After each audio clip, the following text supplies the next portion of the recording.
तो मध्य प्रदेश में कोरोना की रियल रिपोर्ट जानने के लिए हमारे साथ जुड़ गए हैं इंदौर से विकास सिंह सोलंकी हैं, हमारे साथ है जबलपुर से अरविंद दुबे जी हैं, भोपाल से दुर्गेश गुप्ता जी हैं और ग्वालियर से विनोद शर्मा जी हैं। सबसे पहले कुछ कम हुआ नहीं विकास? इंदौर में जिस तरह से मारामारी चल रही थी, इंजेक्शन की कालाबाजारी चल रही थी, बेड नहीं मिल पा रहे थे, ऑक्सीजन की कमी थी, सुना है ऑक्सीजन पर्याप्त मात्रा में आ गई है। क्या लगता है वास्तव में ग्राउंड रिपोर्ट क्या है इंदौर की?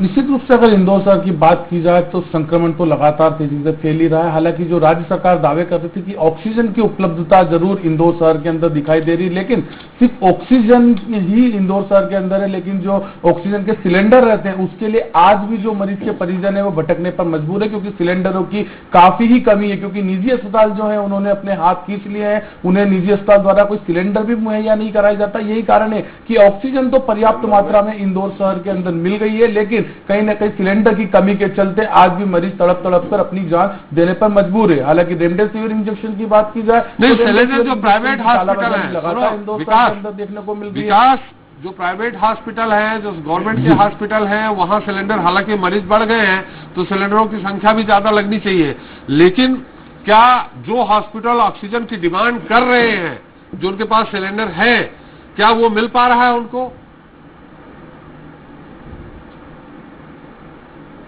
निश्चित रूप से अगर इंदौर के जो शासकीय अस्पतालों की बात की जाए, जो एमवाय अस्पताल के अधीन 5 अस्पताल चलते हैं जिनमें कोरोना का इलाज चल रहा है, वहां पर ऑक्सीजन टैंक पर्याप्त मात्रा में और ऑक्सीजन की जो पूर्ति हो गई है।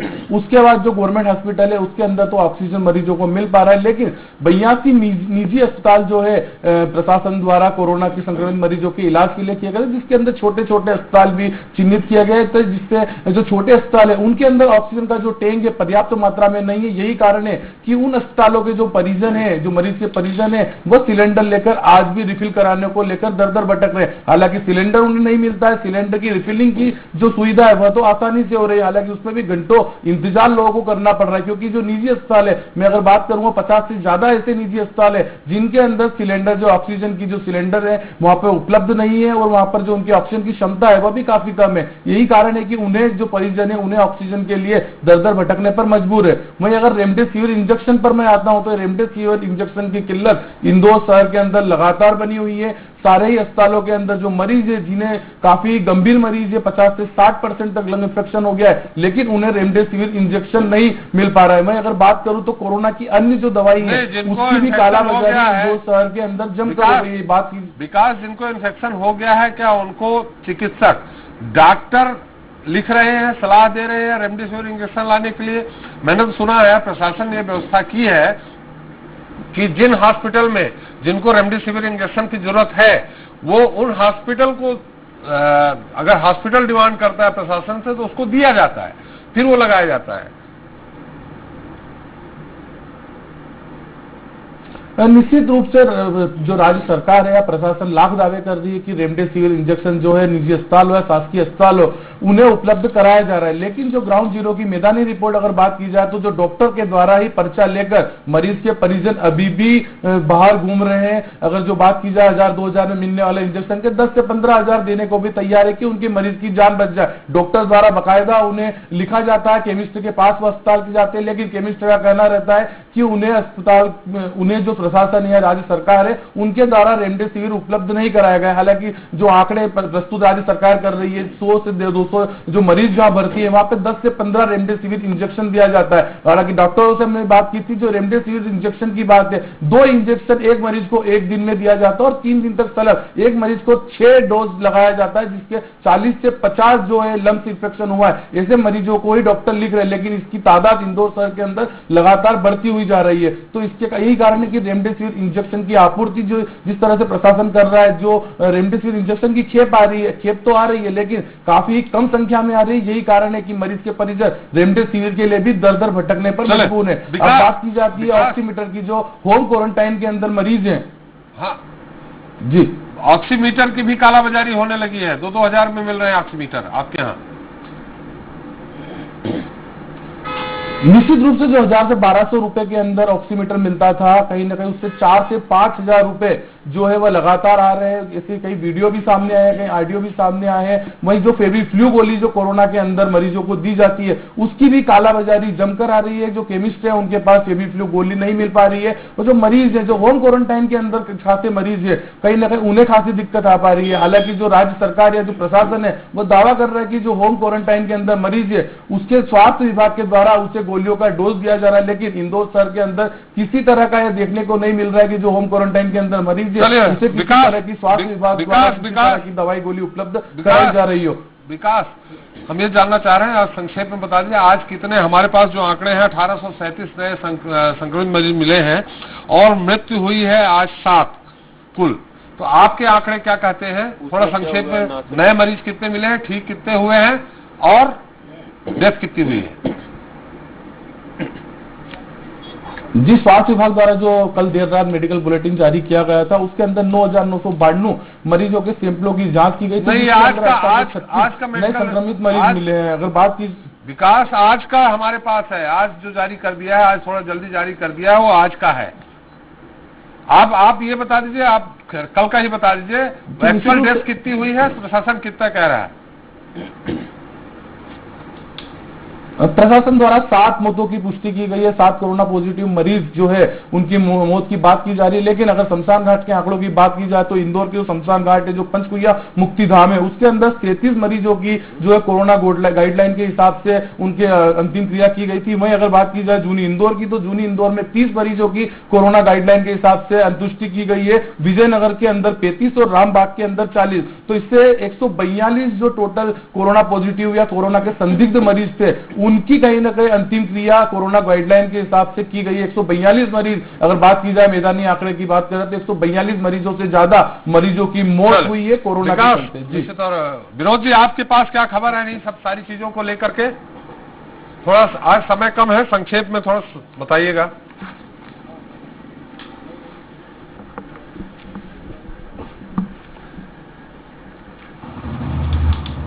त्रिपाठी जी, आज ग्वालियर में अच्छी खबरें नहीं है और कुछ भी अच्छा ऐसा नहीं है जो बता पाए, लेकिन हमारे पास कई ऐसी खबरें हैं जो विचलित करने वाली हैं। आज रात भर पुलिस इस बात के लिए दुकानों को खुलवाती रही, वेल्डिंग और सेंटरों को और जो भी गैराज है, कि उनको सिलेंडर उपलब्ध हो जाए उनके पास से। सुबह जब पता चला कि कई नर्सिंग होम संचालक ने हाथ खड़े कर दिए कि उनके पास ऑक्सीजन नहीं है, अतः मर्जियों को वो बाहर कर रहे हैं। जब तक उस पर कुछ व्यवस्थाएं होती हैं, उसके बाद 11 बजे जो कमला राजा अस्पताल है, जयरोग अस्पताल समूह के अंतर्गत आता है, उसमें ऑक्सीजन खत्म हो जाती है और वहां जो क्रिटिकल मरीज भर्ती होते हैं, हालांकि वो कोविड के नहीं थे, अन्य सामान्य मरीज थे, उनमें हड़कंप मच जाता है। कांग्रेस के विधायक प्रवीण पाठक, सतीश सिकरवार तत्काल मौके पर पहुंचते हैं। जो ऑक्सीजन न होने के कारण जो परिजन है वो भी काफी आक्रोशित हो जाते हैं। इस बीच 2 से 3 लोगों की मौतें हो गई। परिजन जब ज्यादा आक्रोशित हो गए तो जो स्टाफ था अस्पताल का वो भागकर खड़ा हुआ और जूनियर डॉक्टर हड़ताल पर चले गए कुछ देर के लिए। बाद में एक ऑक्सीजन टैंक आया जिसको लाने के लिए खुद दोनों विधायक धक्का लगाते देखे गए हमने। उसके बाद ऑक्सीजन की आपूर्ति हो पाई। हालांकि विधायकों का यह दावा था कि ज्यादा मौतें हुई हैं, 7 से 8 मौतों की वो बात कह रहे थे, लेकिन अस्पताल प्रशासन ने कहा कि 3 मौतें हुई हैं और ये उस समय की बात है जब हम लोग मौजूद थे। उसके बाद कुछ देर वाले एक प्रेस नोट आया है जिसमें कहा गया है कि जो मौतें हुई हैं वो ऑक्सीजन की वजह से नहीं हुई है, ऑक्सीजन की कमी से नहीं हुई है, वो उनकी ज्यादा स्थिति खराब थी जिसकी वजह से हुई है। जबकि लगातार कांग्रेस ये कह रही है कि ऑक्सीजन की कमी से हुई है, उनके परिजन भी कह रहे हैं कि ऑक्सीजन की कमी से हुई है। अभी जब मैं आपसे बात कर रहा हूं उस समय यहाँ पर जो कलेक्टेड है, कलेक्टेड पर रेमडेसिविर इंजेक्शन के लिए लोग पहुंच गए हैं और वहां काफी हंगामा कर रहे हैं, उनको इंजेक्शन नहीं मिल रहे हैं। इससे पहले जो कमांड सेंटर है मोतीमहल, वहां लोग पहुंच गए थे, वहां उनको बोला गया था कि कलेक्टेड आप आ जाइए, कलेक्टेड में आपको इंजेक्शन उपलब्ध करा दिए जाएंगे, लेकिन कलेक्टेड में उनको इंजेक्शन नहीं मिल रहे हैं। अधिकारी जो जिनको जवाबदारी सौंपी गई है वो भी छुप गए हैं। ड्रग इंस्पेक्टर ढूंढने से नहीं मिल रहे हैं, 2 दिन से लोग उनको खोज रहे हैं, वो भी उनको नहीं मिल रहे हैं। अभी हमारे पास केएमजे हॉस्पिटल से लेकर तमाम ऐसे प्राइवेट निजी और चिकित्सालयों से फोन आ रहे हैं लगातार, और वो ये कह रहे हैं कि हमारे पास ऑक्सीजन 1 घंटे की बची है, अगर हमको ऑक्सीजन नहीं गई तो मजबूरी में हम मरीजों को कहीं शिफ्ट करना पड़ेगा हमको। तो बड़ी इस बात से अंदाजा लगाया जा सकता है कि ऑक्सीजन मिल नहीं रही है, बेड है नहीं, और अब रेमडेसिविर इंजेक्शन को लेकर भी काफी हालत ठीक नहीं है, काफी ज्यादा स्थिति खराब है। कलेक्ट्रेट को लोग 150 से 200 लोग घेरे खड़े हुए, इंजेक्शन की खेप आई थी लेकिन आज उनको उपलब्ध नहीं करा पाए हैं। तो ये स्थिति ग्वालियर में बनी हुई है। ग्वालियर में ऑक्सीजन को लेकर सबसे ज्यादा हालात खराब है। जो नर्सिंग होम संचालक है उनका कहना है कि वो मरीज को भर्ती कर लेंगे। अभी कुछ देर पहले मैंने अपने एक मित्र के लिए एक नर्सिंग होम से संचालक से बात करी तो उनका कहना था कि हमारे पास बेड है, लेकिन अगर आप ऑक्सीजन सिलेंडर की व्यवस्था करा दें तो हम उसको भर्ती कर लेंगे। तो ये स्थिति है, आखिर मरीज अपने साथ ऑक्सीजन सिलेंडर कहां से लेकर आए? उसके पास ऐसा कौन सा सोर्स होता है कि वो ऑक्सीजन सिलेंडर साथ में लेके चलिए? तो जवाबदारी सरकारों की है, प्रशासन की जवाबदारी है। और ग्वालियर में राजनीति देखने को मिल रही है। ग्वालियर में भाजपा में ही आपस में इस तरह के गुट नजर आ रहे हैं, एक दूसरे की कमियां निकाल रहे हैं। कांग्रेस तो चूंकि उसका विपक्ष का काम है, उसको जो कमियां है वो तो सामने सरकार की लाएगी, लेकिन अब बीजेपी भी आपस में कमियां निकाल रहे हैं, जिसके चलते जो व्यवस्थाएं होनी चाहिए थी वो व्यवस्थाएं समुचित नहीं है। और साथ ही आज सुबह ही जो प्रद्युम्न सिंह तोमर है, ऊर्जा मंत्री, जो ग्वालियर के कोविड प्रभारी हैं, उनका सोशल मीडिया पर एक उन्होंने अपना मैसेज डाला कि आज वो अस्वस्थ है, लोगों से नहीं मिल पाएंगे और जो भी कुछ है वो उनके बंगले पर आकर उनके स्टाफ से संपर्क कर सकते हैं। लेकिन जब वो खुद नहीं मिल पा रहे हैं तो बहुत सारे लोगों को परेशानी आ रही है। लोग काफी दुखी घूम रहे हैं, रो रहे हैं, चीख रहे हैं। अभी कमांड सेंटर पे कुछ लोग रोते हुए देखे गए हमारे द्वारा। स्थिति काफी भयावह है त्रिपाठी जी, काफी हालात ग्वालियर के खराब है। विनोद, आज कितने एक्टिव केस मिले और कितनी डेथ हुई, आपकी रिपोर्ट क्या कहती है? तो आने वाले 2-4 दिन में और गंभीर स्थिति बन सकती है। जी, आपकी रिपोर्ट क्या कहती है? कितने एक्टिव केस मिले, कितनी डेथ हुई, प्रशासन जो कह रहा है, और आपकी रिपोर्ट क्या कहती है? देखिए, अभी स्वास्थ्य विभाग ने हमारे ग्वालियर में किसी तरह का कोई डाटा नहीं भेजा है, लेकिन कल की हम रिपोर्ट आपको बता देते हैं।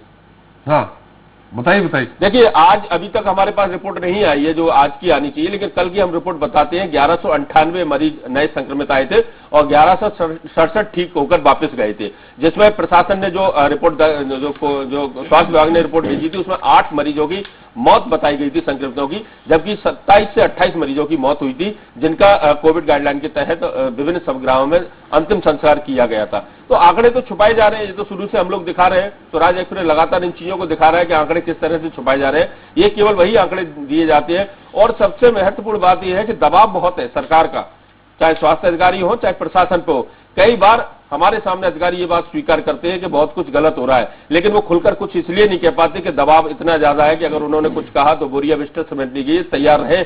ये तक कह दिया गया उनसे, जो हालात है उनमें काम करें। अधिकारी भी क्या करें, वो भी इंसान है और आखिर उनके भी दिल है, वो भी देख रहे हैं कि लोग रो रहे हैं, लेकिन वो कर क्या सकते हैं? चलिए, बिल्कुल सुविधाएं है नहीं। बिल्कुल विनोद, समय कम है, जिसको तत्काल समय कम है, अभी हमें और उपलब्ध करा दो, आने में समय लगता है। विनोद, समय कम है और भी जिलों की रिपोर्ट देनी है। अरविंद जी, क्या आपके यहाँ भी ऐसी कुछ विनोद जी जैसी खबर दे रहे हैं?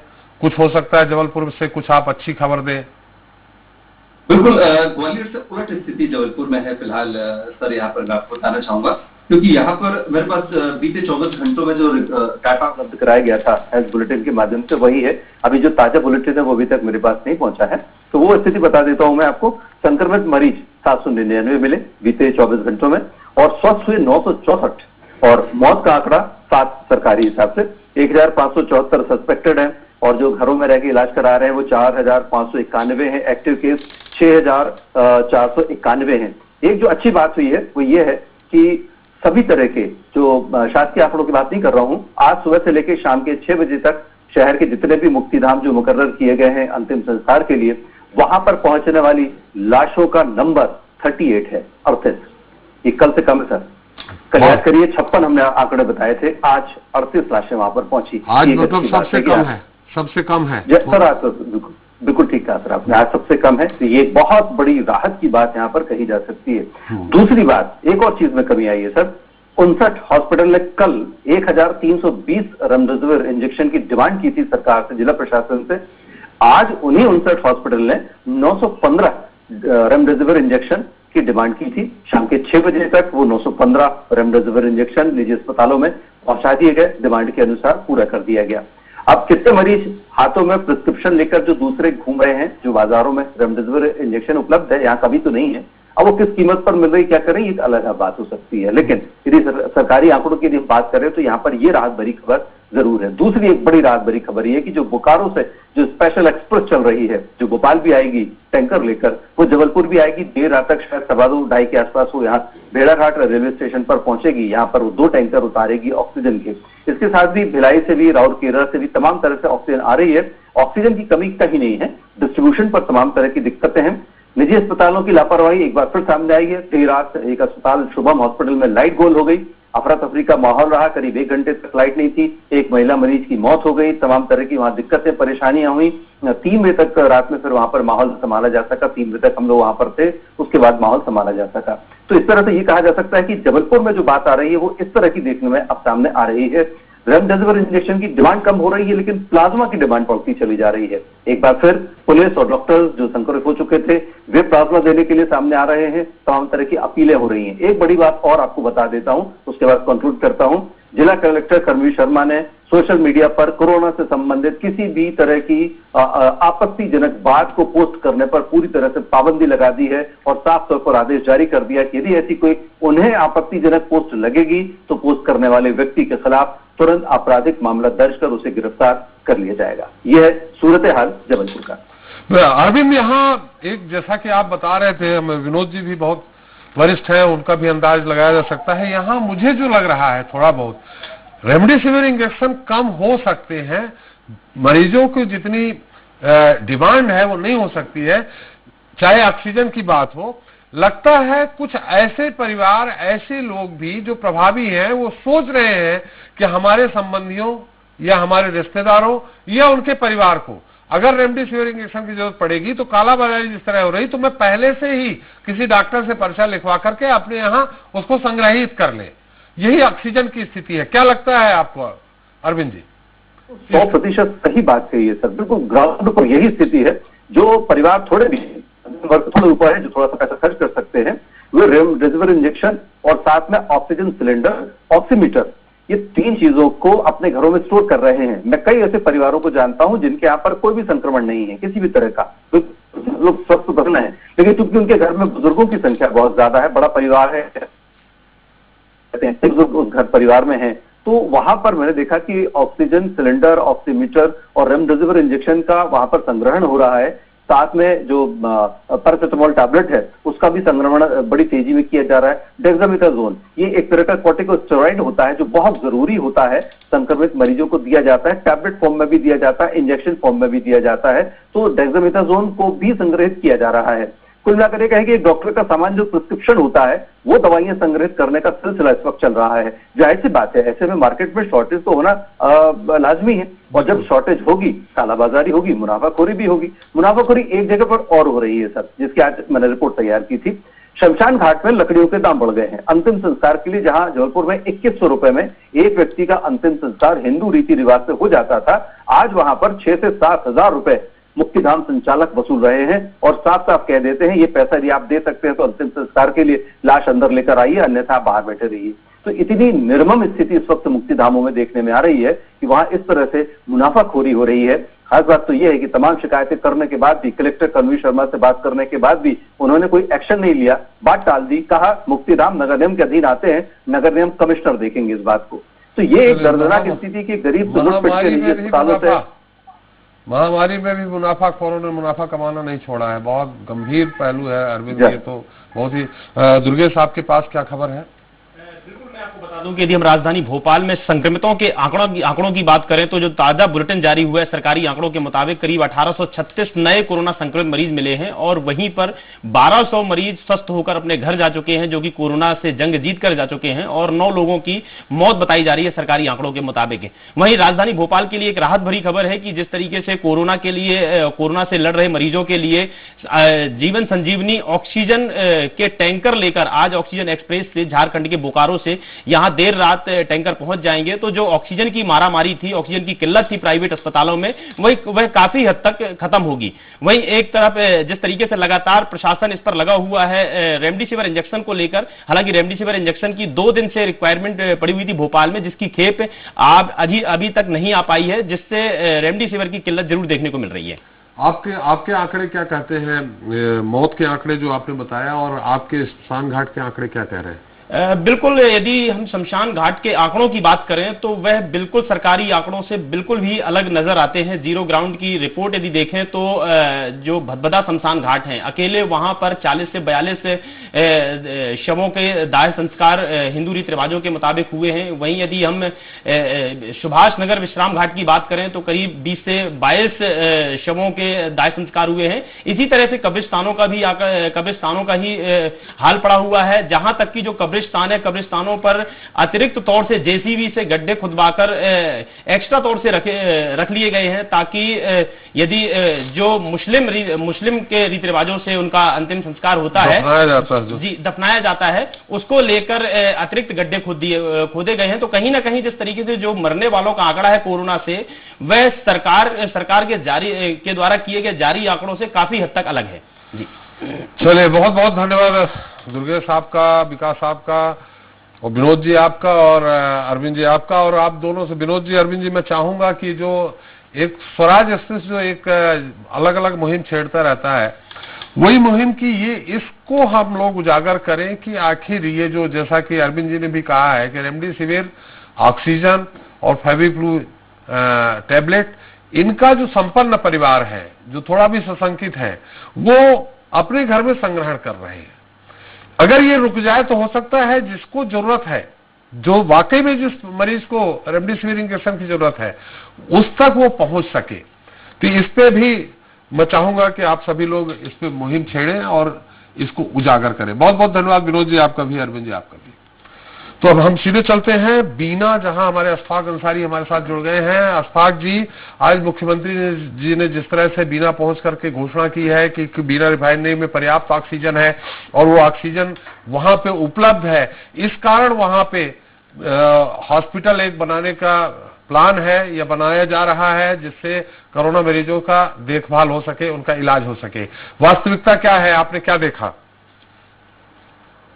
इस रफ्तार से कोरोना मरीजों के आंकड़े बढ़ रहे हैं, और जिले में मेरे ख्याल से जिले में सागर के बाद बीना में ही सबसे ज्यादा मरीजों के आंकड़े हैं। उसके बाद जो ऑक्सीजन की कमी को देखी गई है, चूंकि रिफाइनरी के अंदर एक ऑक्सीजन प्लांट की शुरुआत होना थी, लेकिन वो ऑक्सीजन प्लांट केवल इंडस्ट्रियल पर्पज से उसका इस्तेमाल होना था।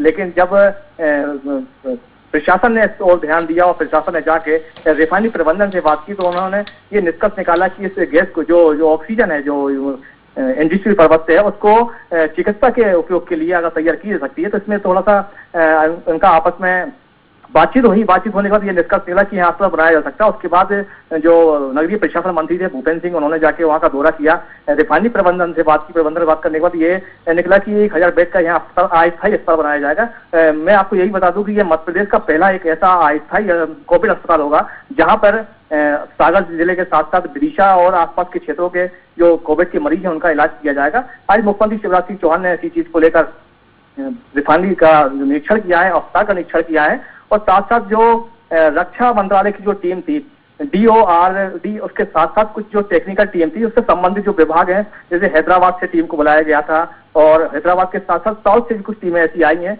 जिन्होंने इस बात को लेकर बैठक की, उसमें चर्चा की और 15 दिन के अंदर अस्पताल तैयार करने की बात कही है। जी, अभी कुछ शुरुआत हुई है क्या, कुछ कि सिर्फ बैठक तक ही सीमित है अभी?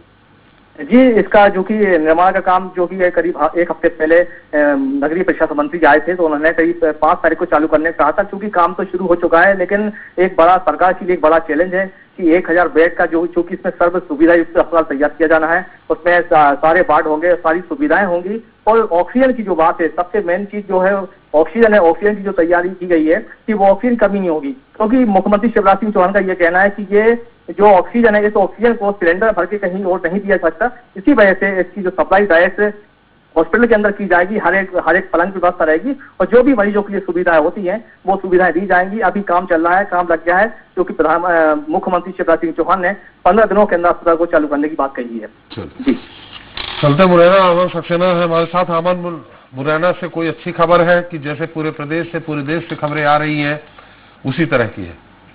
बिल्कुल सर, जैसी स्थिति पूरे प्रदेश की है वही स्थिति मुरैना की भी बनी हुई है।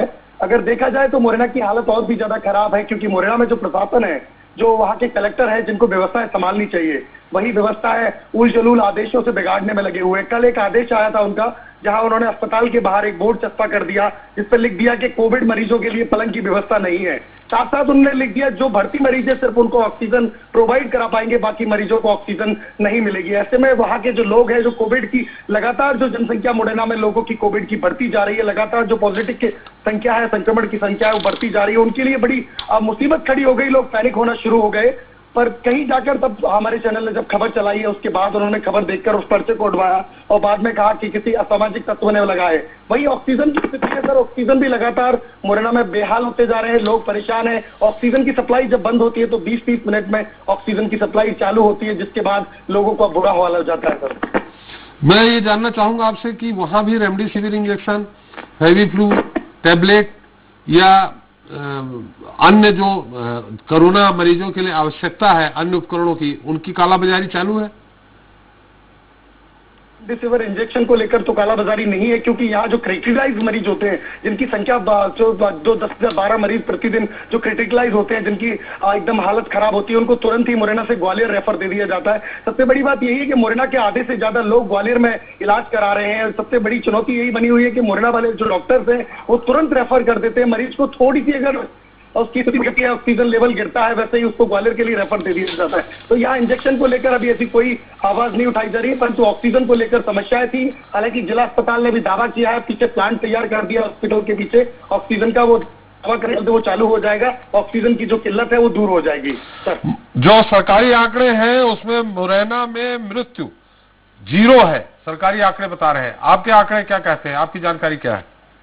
सर सरकारी आंकड़े हैं वो जो बता रहे हैं मृत्यु अभी तक जो सरकारी आंकड़ों में पिछली और इस बारी लहर दोनों को मिलाकर 37 मरीजों की मौत हो चुकी है, वो प्रशासक बता रहा है। परंतु देखा जाए तो कहीं जो एक अंदाजा है वो 50 से और 60 लोग हैं नहीं, हमारा आज का आंकड़ा, मैं आप फिर बताऊं, आज का आंकड़ा 0 है, 37 अभी तक का है कुल। आपका आज का आंकड़ा क्या कहता है और अभी टोटल आंकड़ा क्या कहता है?